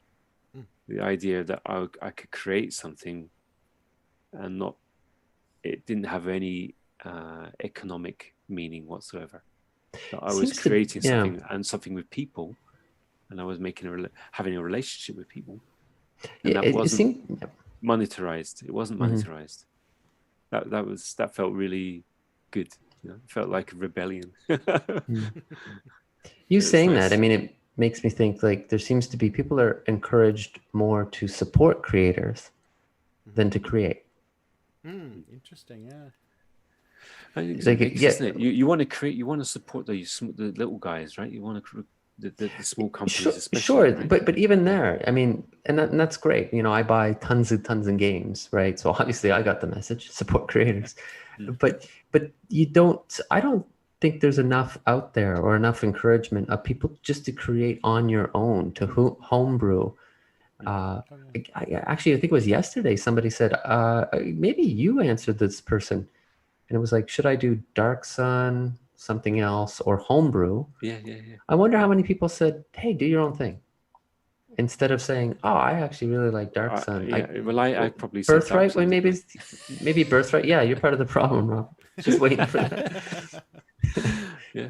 No, but a lot of the conversations are, everybody gets really excited and supports products, and I do the same. I get really, I love Torg or whatever, and I'll anything they do, I'm going to throw it out. I don't create anything for Torg.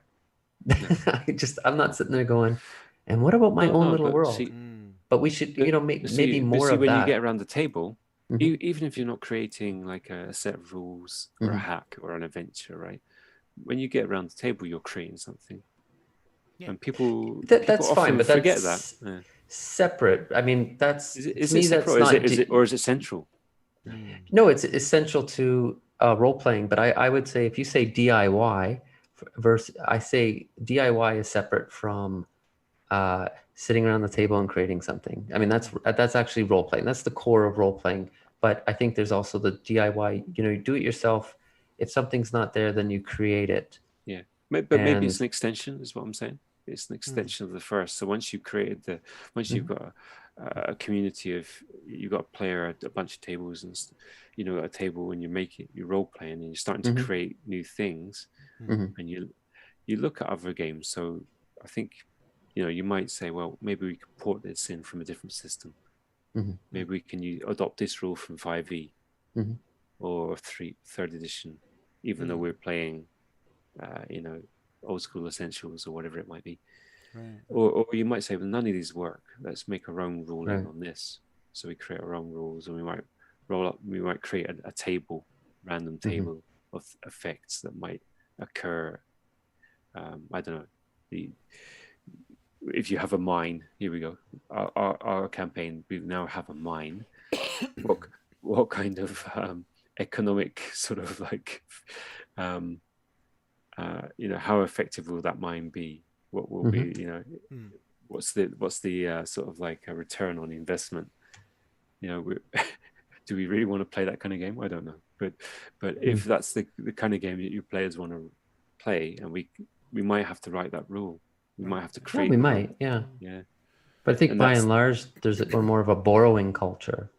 Yeah, I prefer borrowing, stealing, borrowing. No. But I mean, and maybe that's, again, you're looking back at something at the beginning and you get envious, and you think they weren't borrowing; they had to just create because there was nothing there.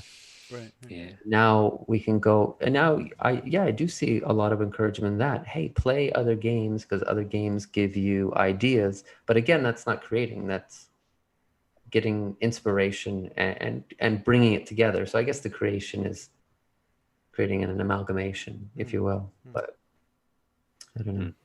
Yeah, and I wonder if the influence or the dominance of 5e has made the newer generation of players think that there's a correct way to play Dungeons and Dragons, and they're not supporting, they're supporting creators, they're supporting artisan dice towers and artists that are doing custom character sketches of their work, but they're not thinking about making it their own and basically hacking the game into exactly what they want. But I wonder if that's kind of a sensibility that they're getting from what Wizards of the Coast is giving them, and from being immersed in 5e. There's not going to be a lot of it, probably even in the book. If you look in the Player's Handbook or the Dungeon Master's Guide, there's probably not a lot of encouragement to include what you want or discard what you want, but not tear it apart and really home brew things. I'm sure that it's much more. You probably should buy the next book that we put out and follow that if you're looking for those rules. In all fairness, I think the actual rule books themselves, at least the Dungeon Master's Guide, it does encourage it. Just the problem is people don't read it. So people often going, how do I do this? And some people who actually read all the books get angry and go, it's in the Dungeon Master's Guide. And then in some forums, people go, we want to be more supportive of people. I'm tired of it's on page 40, stuff like that. But here's for the older people, because if you're talking about the correct way to play D&D, and I think that's a good point. I mean, I hate that, the right way or wrong way. But then people reacted to 4E and said this isn't D&D. So even in the past, we had an idea of what was D&D. When that happened, I don't know. Well, I said that earlier, didn't I? It didn't feel like D&D to me. Yeah, right. There was that's a nasty thing to say, isn't it? Yeah, but people often, with tongue firmly placed in cheek, say that you're playing it wrong, and you know who I'm talking about if you're on Twitter. You're playing it wrong. well, how do you play D&D correctly? I don't know, right? But you might have something that you aim towards, something that feels right. And I don't think I ever got it when I was younger. I think I was always aiming towards something, and it often missed the mark. You know what I mean? I don't know if that makes any sense. It never seemed quite right. And the more you play in the modules, the more modules we played that were written by TSR or whatever for first, second edition, often seemed off. Didn't hit the mark. It didn't feel like D&D. I don't know why. It didn't feel like what we originally wanted out of the game. But I feel like I'm getting it from the game now. And I think probably it's a problem of interpreting the rules and then knowing how to apply the rules and knowing what to cut out, what to emphasize. I think it's about emphasis as well. It's about description, because you're trying to imagine worlds together, which is fairly complicated and difficult anyway. And it comes down to language, not rules. Even though we say it's not a narrative game, you're still, even D&D, it is narrative. You're still trying to create a world that doesn't exist, and you're trying to tap into people's something inside people that awakes to that answers that feel, maybe something, their understanding of story, picture books and fairy tales or old legends or something the grandma might have said. But you're trying to tap into this world, which it's a type of storytelling. But I think most D&D people wouldn't want me to say it's storytelling, but there is a massive element of the narrative and the storytelling in any role playing. But I don't think we want to admit it a lot of the time. I think that comes from, they think the dungeon master is writing his or her story or their story. I don't think you should. Yeah, you shouldn't do. No, and I think that's where the story pushback comes from, is they think it's one person kind of dictating their story to a group of people, as opposed to, they're misinterpreting, I think, when people say, oh, I have this story. A lot of times people do consider that everybody at the table is going to be contributing to how the story develops. But I think, again, it might get back to just the simple rules, and that the less rules there are between you and the other people at the table, then the more it's about everybody just creating something or contributing something. And maybe, I don't know, when I was a kid and I played, and this is like true nostalgia, I didn't know the rules. So we were playing the games with what we knew, because we didn't want to read these, even like the first edition AD&D books were too thick for us to really like digest. A big build, right? You couldn't make these master builds. You couldn't make these character builds that could sort of like trump everybody. You couldn't do it. And that's another thing. Yeah, you can't. It was hard to I guess break the game. Perhaps you didn't know how to do it. Yeah, you didn't know how to do it, or you. It wasn't a thing. Nowadays it is a thing. You don't have. You play with the rules that you knew, and you didn't like feel punished if you didn't know all the rules. Where some games that you play nowadays, like the Pathfinder, Starfinder games, if you a lot of people get fun out. A lot of people get a lot of enjoyment out of gaming the system, right? And that's fair enough. But maybe some OSR people, though, it's quite tiring. Yeah, exactly. They don't have time these days. So I find it really exhausting, actually. Trying to do that. I just want to get into a story. And then the simple rules. I think this is a blessing, and I think it's a leveler as well. You don't, even if you don't have a lot of skill, I think a lot of these OSR systems or the earlier systems, there's not a big, like the one we're doing now. You have a 0 or a plus or a -1. Yeah. For most modifiers, So even if you roll high or low, it's not going to make a big difference. Mm-hmm. So you 3d6 for your stats. It's not a big deal. It's not a game breaker. So you can have a rubbish character who's really lucky, and and the player makes good decisions, or it really, you don't have to be a clever player. You can be a complete newbie, I think. But as long as you get into that game and ask the right questions, then there's nothing stopping you. So that sort of returns to your early question, doesn't it, about viability as a game system for younger players, which I think it is, and not just money wise, but also accessibility. And it can be tough, but you don't have to have a tough system. You don't have to have a tough dungeon. You can have adventures where nothing happens, no combats happen, right? There's nothing stopping you from doing that. So yeah, I mean, it's fairly egalitarian. I don't think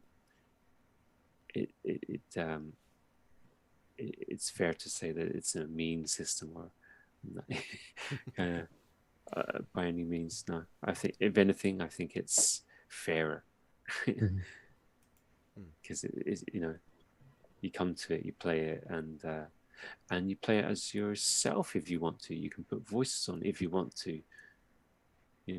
Who are these people who say you can't? You have to engage with a background, like the OSR. There's no distinctions. There's nothing saying that you have to do this or you won't get awarded role-playing experience points. Right. You won't be cut out of the story because you don't put on a voice, but you can do if you want to. I think it's just a PR thing. I think with OSR, PR. people have. Well, it has bad PR. It has a bad image. You think? I think there's a lot of barriers. Like you say, the rules are arcane. So that's a barrier. People, it doesn't mean there's an actual barrier when you actually look into the OSR games, but the preconception is a barrier. Right. The fact that it's mean-spirited, where maybe it's just more dangerous, but it's not mean-spirited. That's a barrier, like that preconception. And then there's the also preconception that they'll be sitting around with a bunch of old guys stuck in their ways. Which may happen. Sure. Actually, when I see pictures of 5e groups, I'm like, I thought this was like really diverse. This looks like the same crew from the 80s. So, just a bit younger. Yeah, or not. Yeah, just more tattooed. I think there was a big difference. So.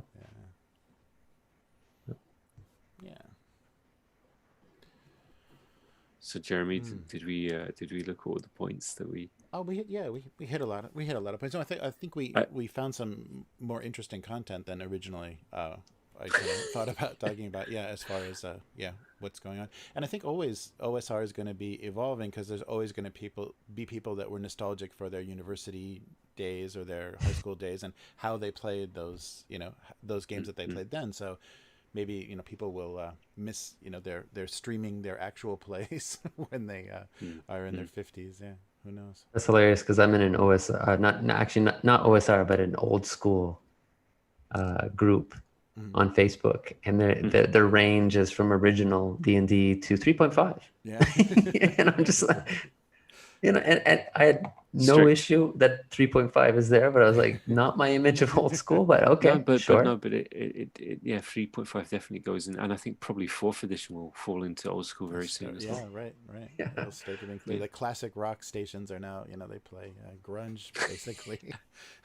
Yeah. But the funny, going back to what we originally talked about was, to me, it's not so much. There's bits of sort of tapping into the old kind of spirit of playing the games and stuff, but actually it feels very different now. Yeah, it feels like what we're doing now is very, very different, and it's quite edgy as well. Like it feels a lot of it lies is in the player's hands. Like sometimes I will go into a game and I just don't feel it at all, but then But then the players would just throw something in there that initially is like, oh my, what am I going to do with this? It's awful, you know, it's just awful. And then after the game, you think, well, that was brilliant. And I think perhaps it's an aging thing as well, you know, or having gone through different phases of playing the game. I think the different, well, certainly a maturity, but also the different phases. I think people who are game masters are often good players, and not so much because they're more talented as players, because they understand what the game master goes through, and how much they appreciate when players contribute to the game and help that particular game succeed, and don't just leave it up to the person.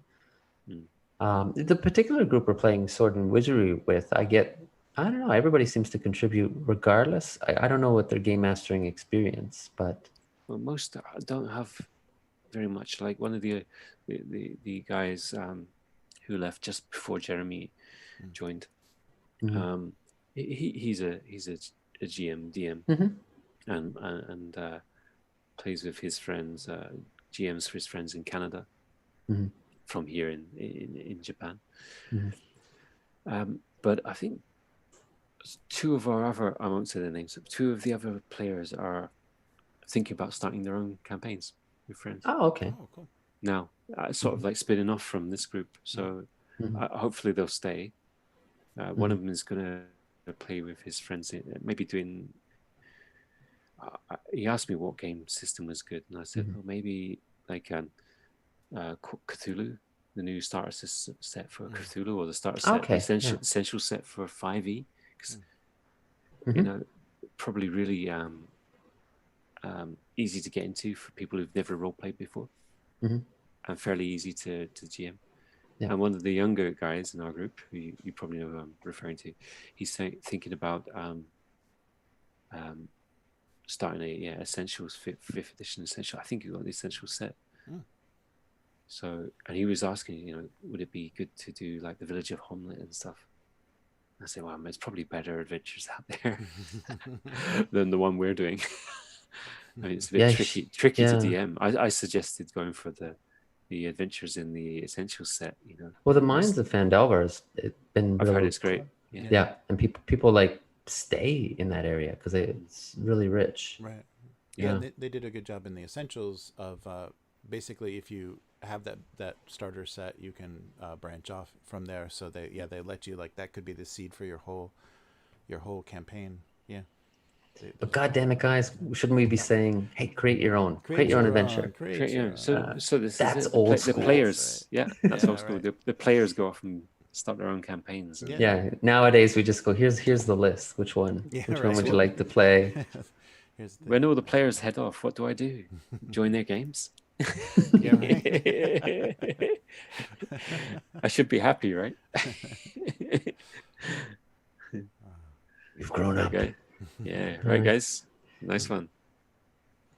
Yeah. So all right. I think OSR will endure, and it'll just maybe look a little different in 20 years. But yeah.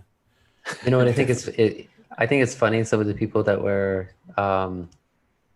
poo-pooing OSR or Dungeons and Dragons and doing like, you know, as a rule set are now, oh, maybe I can play OSR now because I realize it's kind of sticking it to capitalist Wizards of the Coast, and it's just they kind of it's kind of clicked for them. It's just oh, I didn't know this was punk rock. Oh, okay. I get it. No, I guess I like D&D now. Go for it. Yeah, we got a question on Twitch while we were talking, and when you brought up John Wick on Twitter, somebody asking about how to play John Wick in D&D. So the question is from Judd K, and he said, is the question, how would I use D&D with John Wick, or what parts of D&D should I accentuate or jettison or add in order to play John Wick? So is the question more useful one way versus another? I guess I mean. So yeah, just saying I want to play John Wick in D&D, or what like mechanically works well, you know, for that style of setting, I think is the question. That's a good question. I think the specific question that I saw was how do I make John Wick in D&D?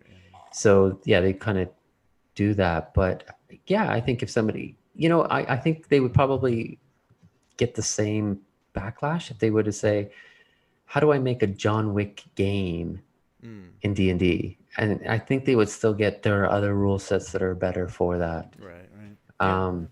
Because when they elaborate on their answer, they say D&D is designed for a specific type of fantasy game. Like they think it's really, and I think OSR kind of breaks that though. Yeah.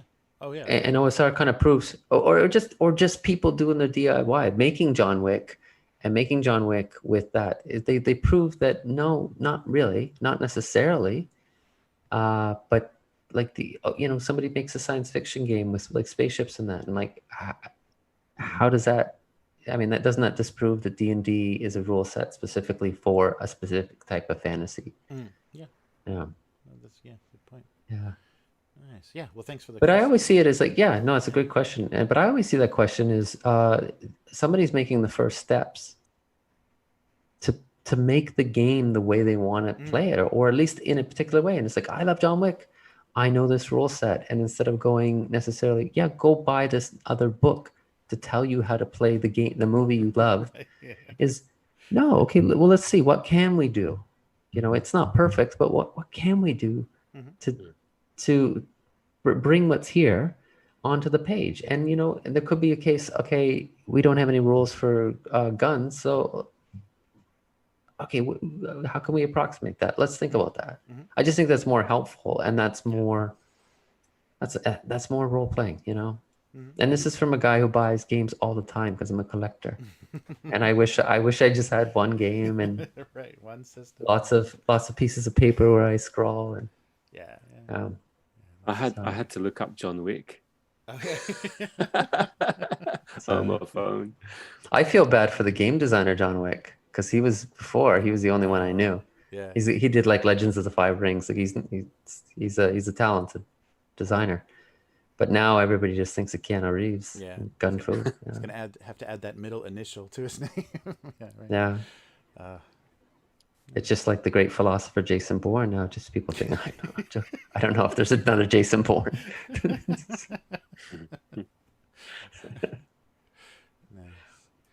All right. Yeah. Well, that was a fun discussion. I think we touched on a lot of stuff, and so people that are watching, thank you so much for hanging in there with the stream, and let us know in comments what your thoughts are about OSR, and if we kind of missed the point or missed like what you think is the most important, elements of Old School Revival or Renaissance. And I think we've already created a schism. There's already two different factions now. We've got the Revival and the Renaissance factions now warring against each other. But, I had no preference. It was just written on something as Revival, and I said, "Oh, we're going with that, eh?" And then Rob just had to throw in that curveball. Yeah. Okay. But people who just watch the video, Rob, you do a podcast? Yes. Oh yeah. You get to tell us the name of your podcast? Yeah, so I do the what is it called? Can you tell me what it is? the wee. Oh yeah, Confessions of a Wee Timorous Bushy.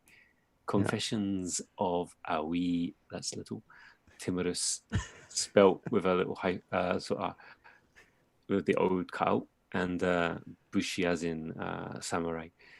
And Confessions of a Wee Timorous Bushy, and I can be sort of you can check me out on Twitter, which is at Old Shabby Gamer, which is what I am. Or got Minion on the screen. Shabby Green, and or Minion, right. Also known as Rob. Yeah. So I just talk about odds and ends, and probably don't get things very correct most of the time, but yes. That's what I do. That's never stopped us. So yeah. But it's important to be an amateur, enthusiastic, amateur. Yeah. And if people are interested in like how Rob was talking a lot about the game that Jeremy and I are players in Rob's Swords and Wizardry game, and kind of seeing, hey, that sounds kind of interesting about the mine and that. I mean, Rob talks about the game. I think recent talked about level drain and the impact, and I thought it was really good. And I think the player that experienced that, fortunately, wasn't me. really stepped up and, dare I say, had a real old school attitude. Attitude to it, yeah. And he's a Or young guy, he's just young- like and a really young guy. easygoing. Yeah, whatever. Yeah. Young guy with old school attitude. Yeah, Yeah. He's an old soul. yeah. It's a lot of fun. Yeah, we'll put links to everything Rob is doing in the description below. So check out the info text below us if you want to see what Rob is up to. And yeah, thanks for joining us. And Yeah, thank you. yeah, so if you like this video, Thank you. please give us a like and subscribe to the channel so you can get notifications about what we're doing. And yeah, keep watching. So that's it. And I'm not sure if we defined it clearly for you, but did what we described sound like old school revival / Renaissance OSR to you? And is there something that we missed? Is there something that we mentioned as being part of it that you completely disagree with? Yeah. Is it revolution? It could be. Where were you when they were naming these things, Rob? I think it's a real missed opportunity. Old school I actually like that. No, I'm only being a little Old school rebels. sarcastic. For us, it's old school revolution. Revolution. Old school rebellion. Yes. Rebellion. I think it was old school revival or Renaissance, Yeah. I and think now it's going to be old school rebellion because it's rebelling against the current D&D in a way that it's never had before. Mm-hmm. You heard it here first. Yes, that's true.